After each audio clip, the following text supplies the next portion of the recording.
is the future.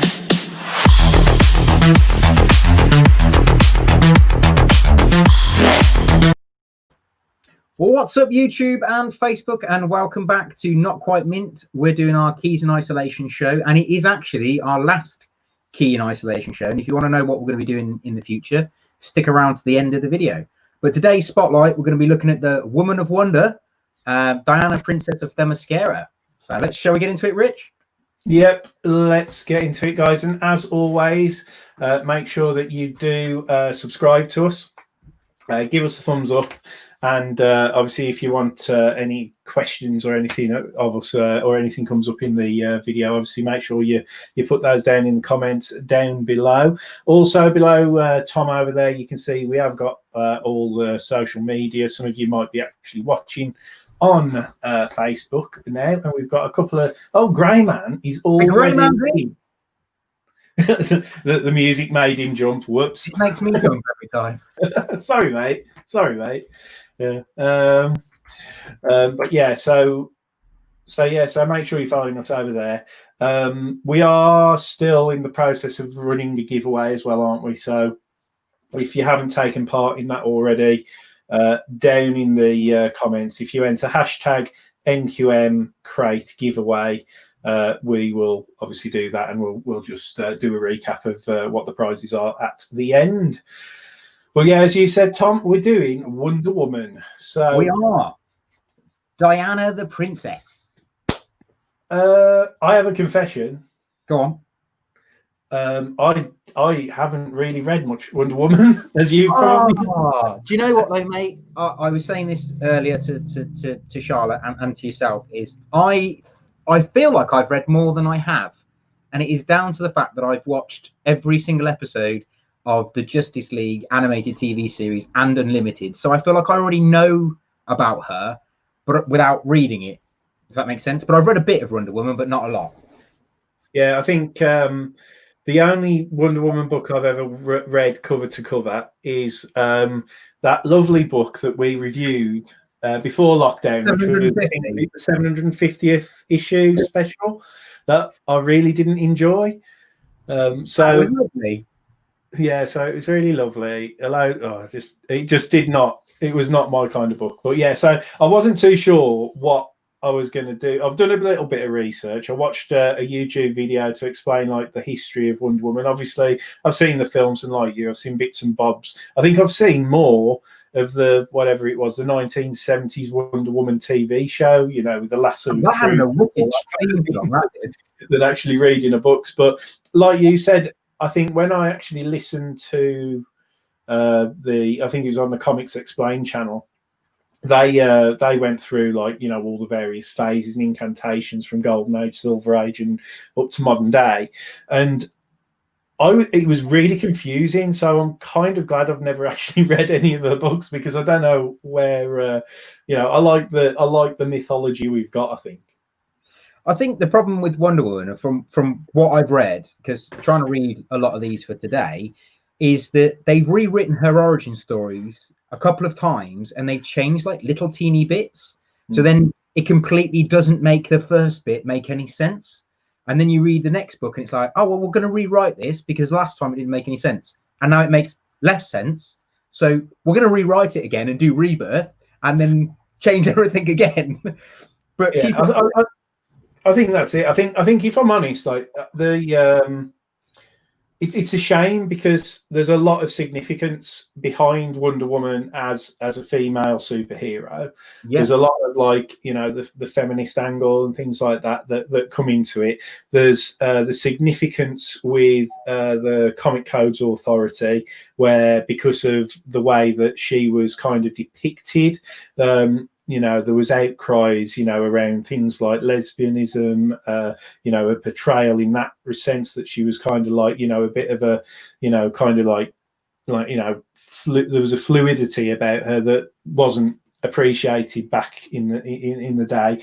There was a whole thing with, you know, the subliminal nature of like being bound in ropes and that sort of element of it and stuff. So there's a real like interesting sort of history behind it, and they've really, so it is quite fascinating from that point of view. But like you say, from a story angle, they've obviously tried to dodge the issue with her character almost. That it's got it feels a little bit like they've lost the plot almost. But we are here to talk about keys, aren't we? So did you know that the guy who came up with Wonder Woman as a thing is the guy who invented the lie detector?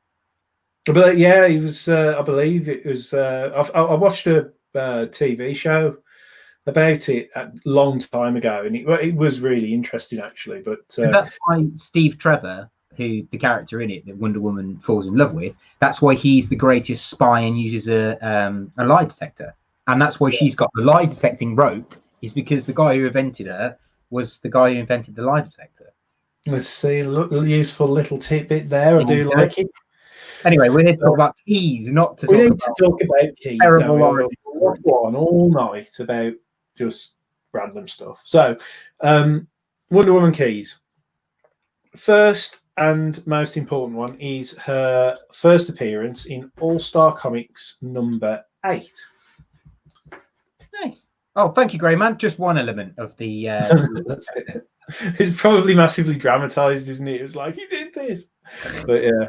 I seem to remember maybe a teeny weeny bolt, and it's like the whole thing. I don't know if it was something to do with maybe like the heart rate part, or like the band that people wear around their chest. I don't know if Grey Man knows specifically. I don't know. That in my head, for what I watched many moons ago, it was like you say, it was like this whole thing that it was like how much credit would you get, but it's an interesting thing. But anyway, All-Star Comics number 8 came out in December 1941, I believe.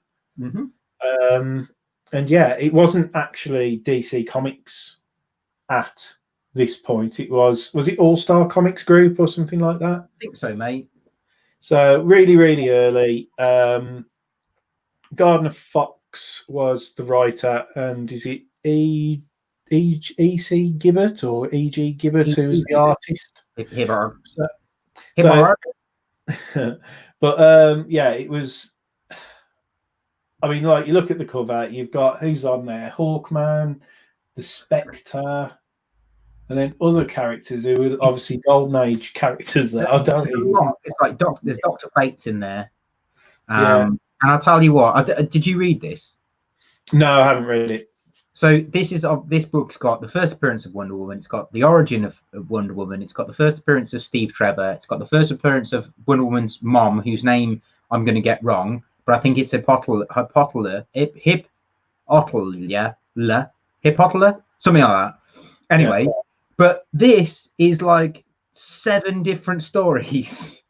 And I had to scroll all the way through to the end just to find Wonder Woman's origin story. I started. Hi, Retro Cave. How you doing? Retro Cave's joined us as well. So this book though is going to be out of the reach of most people, isn't it? I mean, it's got all those keys, Golden Age. I think the highest ever sale was a 9.0, which is ridiculous, and it was around about $411,000. See, I found one that's 9.4, which went for $675,000. Shit! So that's just like it's just a crazy. I mean, it's a crazy important book, but Golden Age, and I couldn't really get a solid like raw value because again, it's such a rare book. It was like I think I saw one that had sold for about $5,000, but like just like an expensive book, probably falling apart and all kinds of things, but so moving on, we have got now this technically we've got it up as it's the next most expensive one, isn't it? So there's a couple of books that were quite close to this, like I think it was Sensational Stories. There was another one that was quite expensive, but this is Wonder Woman 1, which is the first solo Wonder Woman book, and this one I think was, let's have a look what I've got wrote down. So this was a year later in June of 1942. Different writer, Charles Moulton, and what is it? Harry G. Peter, I think, is the artist on this one. This is actually quite a good comic, in all fairness. I enjoyed this one. Yeah, again, didn't read it, but yeah. What is there any? Are there any actual firsts in this one? As I such? don't know whether there's a couple of firsts, as in she's got a childhood friend, and I feel like that might be a first for her in this. Got it. Who she ends up doing the bullets and bracelets thing with, but her story ever so slightly changes in this from the one that was in All Star Comics 8. Because I read Comics 8 and then I read this, and the story was ever so slightly different. And I can't remember off the top of my head what the difference was, because then I read 2 others where they changed it as well. Yeah. So that was obviously interesting. But yeah, I mean, it's a good book. I think it's very of its time. Is it? It's quite. It seems quite war propaganda-y, I would say. There was that because we're talking 1942, so slap bang in the middle of the Second World War. There was a lot of this with the Wonder Woman in her early times. It was sort of like she was put in as this like propaganda, so that it was more appealing for maybe like women in the war effort and all that kind of stuff. She had obviously star spangled shorts on and stuff like that. So there's that element of it as again, I think, which is just. There's I don't know the quote. I should have written it down really, but inside the book, there's a bit where Athena, I think, is the goddess that made them all. She's talking to essentially Ares, but he's not called Ares in this. He's called Maya or Manra or something. So he's like the god of man, as it were. They're having a conversation, and he's like, men are going to rule the world, blah blah blah. And the Athena then turns around to him and says, I'm going to send someone to save America. Like, America will pull through. And it's like the line is something like, America will save the world. That's basically the line. That's not the line, but that's what the premise is behind it. But she specifically mentions the United States of America in the line to save all mankind. So yeah, like you said, a lot of war propaganda, which is really interesting considering she's actually from Paradise Island. Yeah, and she's Greek. In this mythical place and all the rest of it. So it's all of a sudden this American superhero. But I think that was one of the things that I were in just like the overview research I was doing, is that almost like, as we've mentioned, that reinvention of her character dependent on who was writing at the time, or how they almost wanted to like market her to the comic audience. Like, yeah, definitely, mate. Yeah, but moving on, because now what we're going to do, we've got 3 books each, haven't we, that we've basically chosen that are more kind of relevant to us. So if I was going to pick up a Wonder Woman book now, for me, the stuff that I would be interested in is, first of all, is why is she relevant now? What's going on with her now? And secondly, obviously we know that we've got Wonder Woman 1984 film coming out at some point in the future, whenever cinemas reopen or whatever. We will hopefully get that film released. And, from a collector point of view, are there a couple of like key issues that we might want to keep an eye on, or, pick up? They're all quite a lot of them, apart from one, are quite expensive though. But that's what I've done to choose mine. But obviously I know you've read. I've read the ones I chose. Yeah.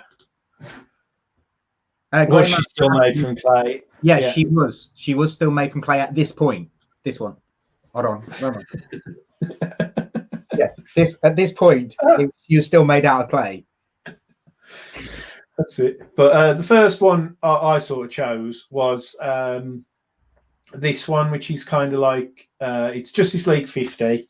The reason why I chose this one was it's basically there's a death of I think it's Moira Black or something like that, and then there's the first appearance of Jason, who is introduced as Wonder Woman's brother.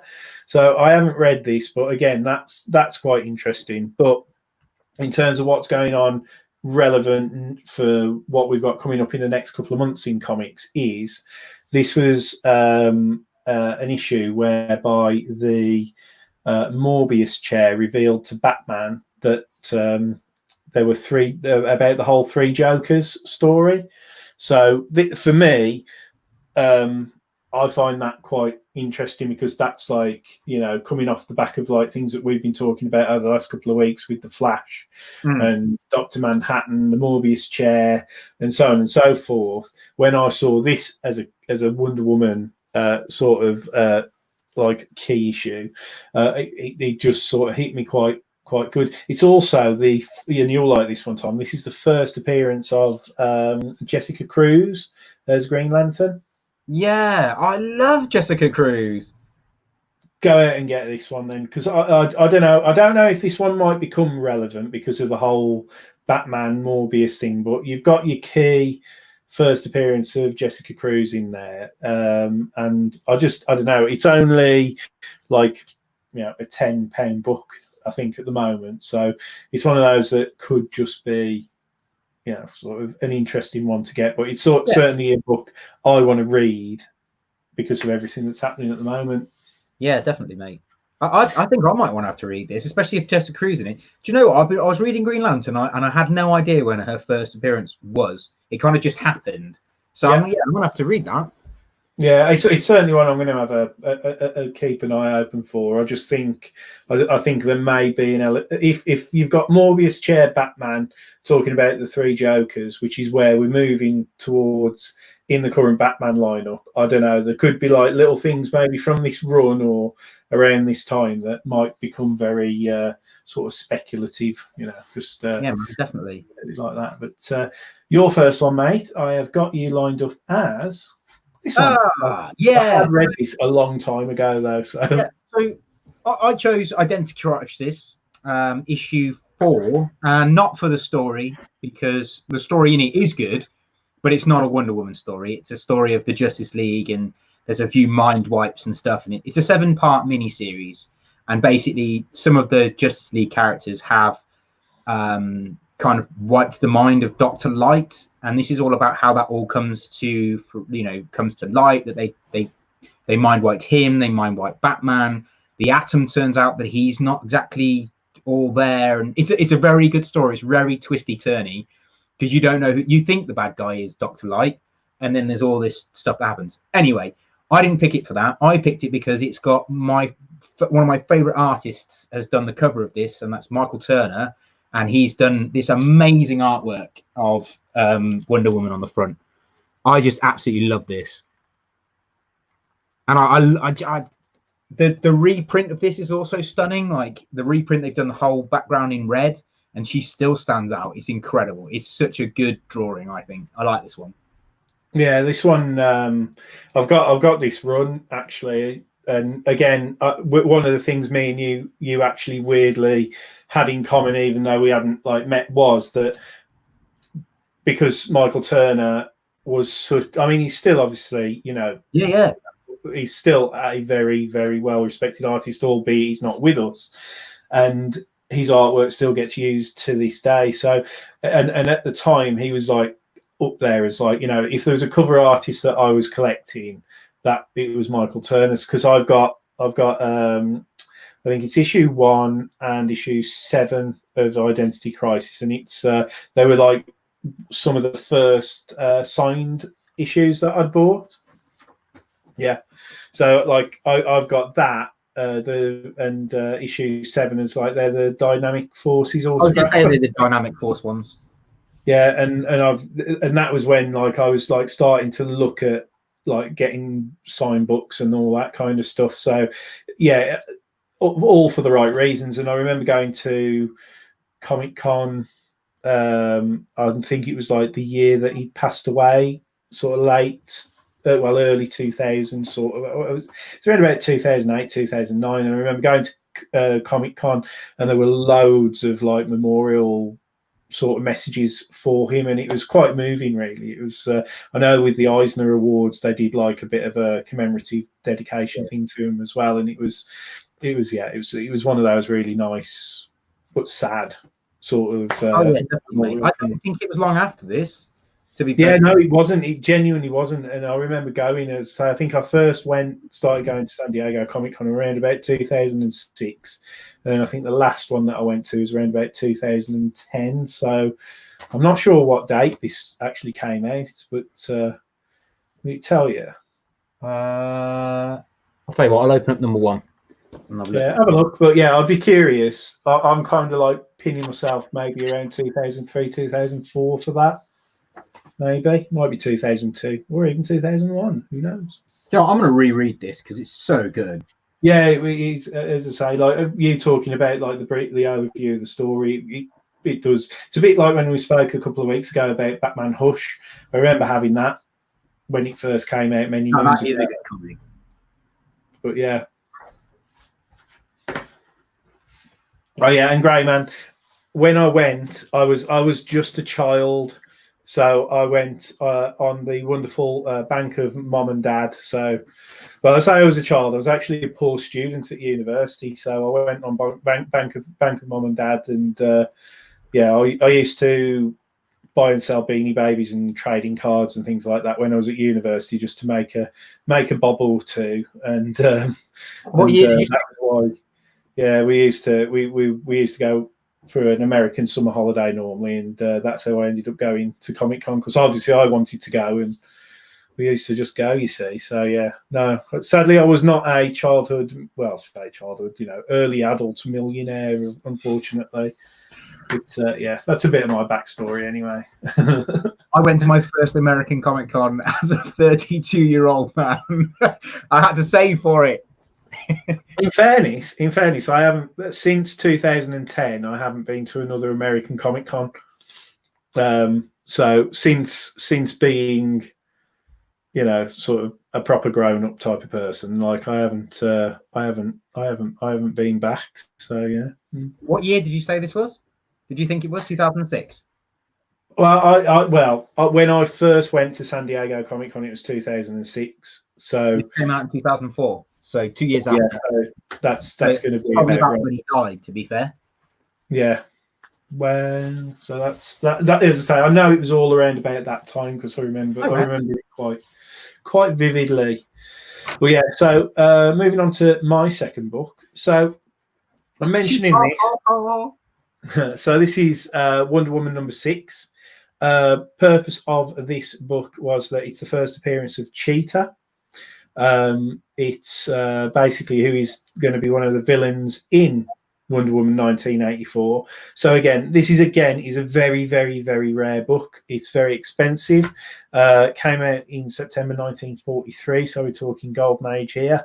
And it's not as expensive as the other ones, as you'd expect, but I had a high sale of a 9.2 CGC at 24 grand, and raws, albeit they're very rare. I saw a couple of sales averaging around about a grand. Nice. So a more attainable one, but again, that would be one that I would have a look at. The Beanie Baby Baron. I loved it when I was at uni. It was great. Yeah, sort of around the turn of the millennium. It was awesome, but it was short-lived, unfortunately. And then, as I say, I started doing trading cards in the early 2000s, and that's what led me to Comic Con. Before getting an actual proper career around about 2009, and then stopping.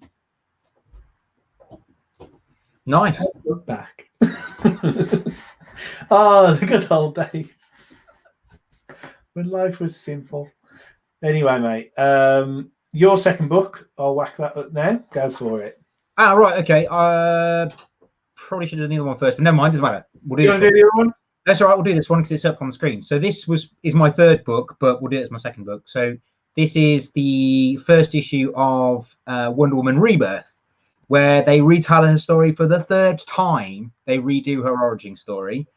And instead of Steve Trevor being a plane pilot, he's a sailor in this one. Not a pilot, he's a submarine sailor, which didn't make any sense to me because I've only ever read him or known him from the film as a pilot. Yeah. Anyway, So he's in this one at the end, but he's actually not the reason she comes to America. She comes to America to I can't remember the reason she comes now, but it's quite a good one. I actually really enjoyed reading this one because halfway with a couple of panels in, it shows you her life and stuff, and she picks up Ares' helmet. She crushes the helmet because she's currently the god of war, which I don't understand how she got to that point. So I've missed loads, but she's now the god of war. Anyway, she then goes back through her origin stories, and she's like, it doesn't make sense. None of this is real. It doesn't.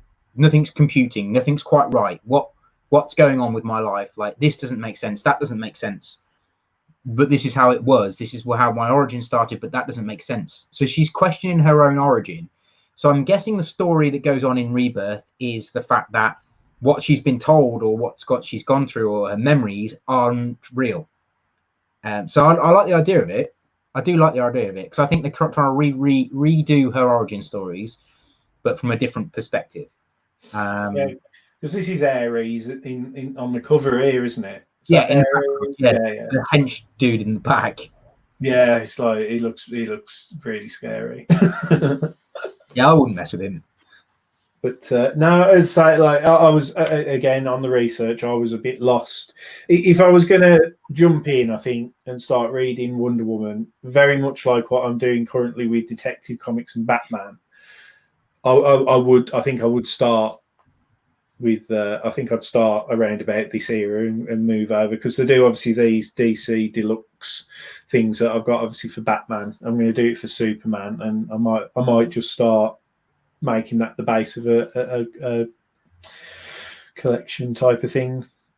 So yeah, Greyman saying my life makes no sense. Ares, the god of war, and people born around. I feel like someone's rewriting my origin story. That'd be great. I know. Well, if only life was that easy. Yeah. Hey? Absolutely. Just phone up the old writers. Like, do us a favor. Can you rewrite my origin story? Can you change? Who could I be? Who could I be? Or what would I be? Or how would I start? I certainly wouldn't be built out of clay by some Greek goddess. In this story, she isn't. That's why when you said about having a brother, it made more sense to me because she isn't made out of clay in this one. Is this more in line with the kind of the film? Yeah, I believe so because in this she's wearing her normal costume that we know and love from Identity Crisis, and then halfway through the book she puts on the costume from the film. And the one thing that we haven't touched on yet, you might probably mention it in your last one, and I have got this down as Tom 2, just so that you know, just so you know, I'm not trying to do you over. No, it's fine, mate. It's probably the way I've written it. But so I've only got one more book to talk about, which is this one. And again, it's a bit of a movie tie-in. It is going to be Wonder Woman 98. It came out in 1958, so it's a bit further on.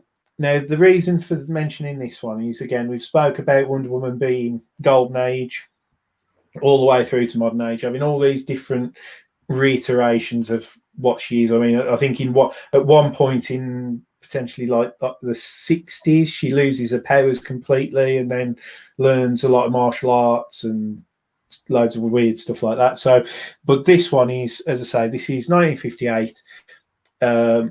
And basically, it's the first appearance of Wonder Woman in the Silver Age. So this is sort of like a bit of a transition one. And weirdly, in this one, she meets Steve Trevor again, who she met in issue 1. So I found that just really weird. But yeah, it mentions here. So this must potentially be maybe a second new origin as well, because it mentioned that there was a new origin story in this one as well. So, like I say, confusion reigns with Wonder Woman. This one, again, money-wise, was quite hard because, again, it's quite a rare book. I think highest one that I could see was a 7.5 for about 11 grand. So, obviously just pocket money. And again, rare book, but around about £1,000 raw. But yeah, if you want to see her meeting Steve Trevor again and her origin being retold again, but more significantly seeing her for the first time in the Silver Age, this would be the book for you. Do you know, I found out whilst reading this and doing some bit of research and stuff that she actually bought her identity off a nurse. She paid a nurse called Diana. I can't remember what their second name is, but she buys her identity and the fact that she's a nurse. She buys all that off her. I think that's ridiculous. Yeah, if there's these 3 origin stories knocking around, we're going to start a trend now. That's it, Diana Prince. New origin, going cheap. Yeah, bids on origins. Anyway, mate, here we go. We've got your third and final book. Yeah, so I went with the Greg Porter and George Perez run, which is the Gods and Mortals, which is probably the better Wonder Woman run from what I've read, and it is actually really good. Yeah. This book is a retelling of the origins again. So this is the this is the third retelling of the origins. This is a reintroduction of Ares and Hippolyta. And in this one, the case is that Ares is a really naffed off god. He just wants the world to burn, and he wants to take on his dad Zeus. He just wants to take the throne, as it were. So he ends up making the whole world hate each other. Then the goddesses decide to bring the Amazons in to calm the world down. So they go to Hades and they take all these souls of people that have died in the past, and they give them back their lives by making them all out of, dropping them all in the ocean, and they're all born, as it were, these Amazonian women, but not Wonder Woman. So at this point, they're in the Hades area, and there's like one little soul left, and it's the brightest one. And Athena just turns around and says, this one will be special, but it's not ready yet. So then the story goes on, and Hercules, corrupts the Amazonians, blah, blah, blah, blah, blah, this story, blah. Anyway, it gets to the point where Hippolyta says to her sister, she's like, I've got this feeling that I need something's missing in my life. And then Athena turns up, she's like, you are ready for your child now, because when you died originally in your first life, you were with child. I'm going to give you this child.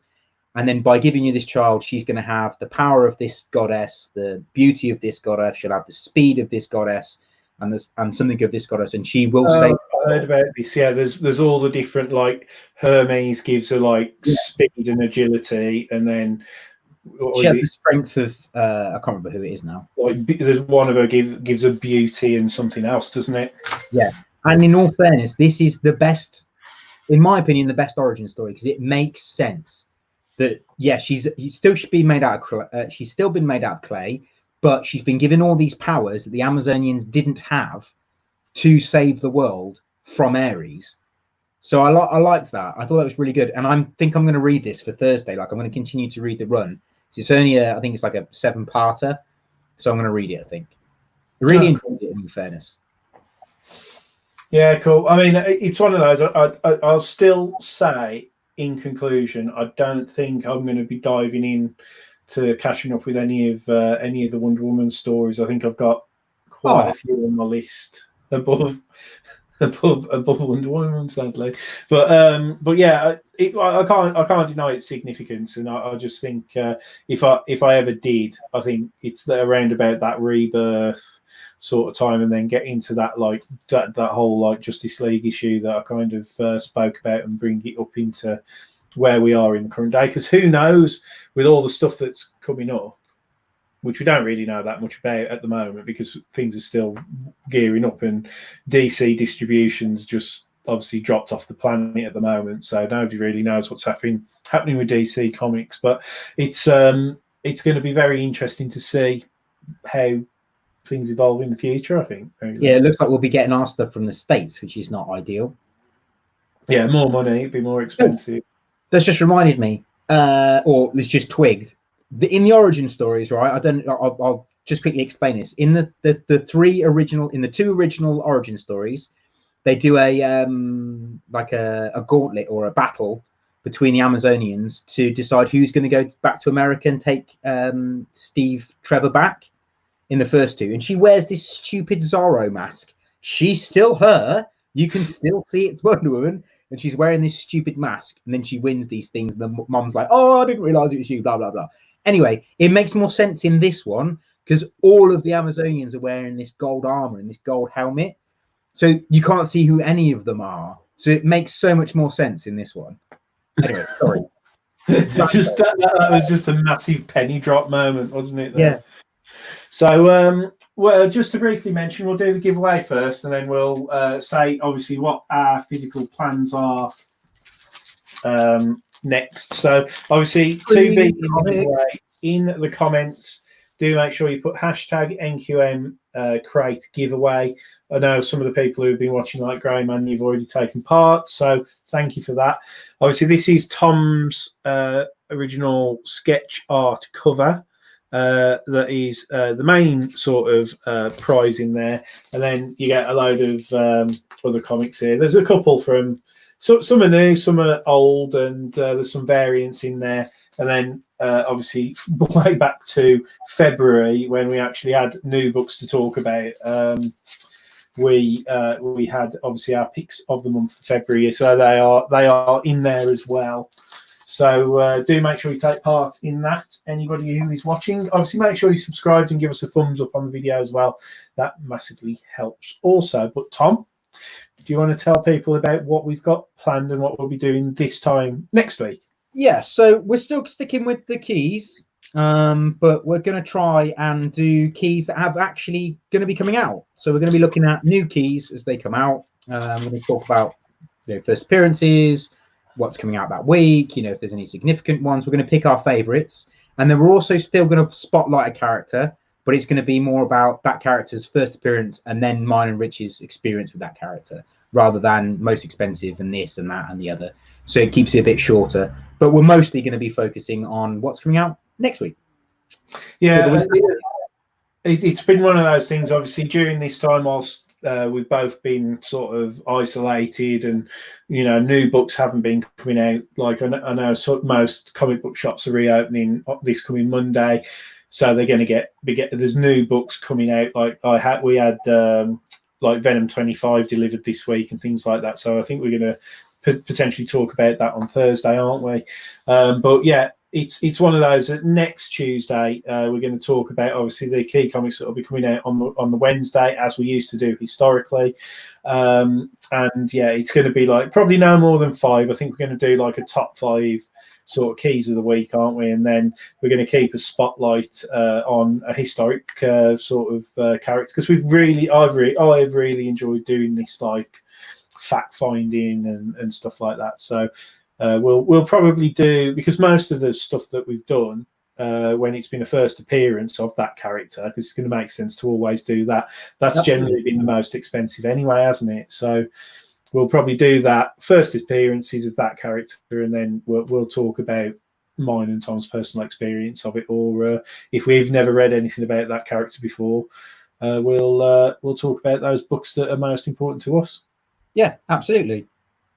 I think that is bang on and a bloody good idea. But we are back on Thursday, aren't we? And back to our normal scheduling this week, guys. Yeah, so and Thursday's going to be slightly, well, it's going to probably be the start of the new kind of Thursday format with the new books coming out, isn't it? But it's like basically just going to be a mashup, isn't it, of new comics that have came out that we've read, a little bit of what we've been reading from historic stuff, and if either of us have been buying anything particularly interesting, we'll talk to you about that as well. So a bit of a mashup show, but yeah, make sure you come back same time on Thursday. And thanks ever so much to everybody out there who's been watching. Make sure you are still taking care of yourselves, and I'll just take care. Yeah, I would say the same. Stay safe, look after each other, read loads of comics, and yeah, see you next time. See you.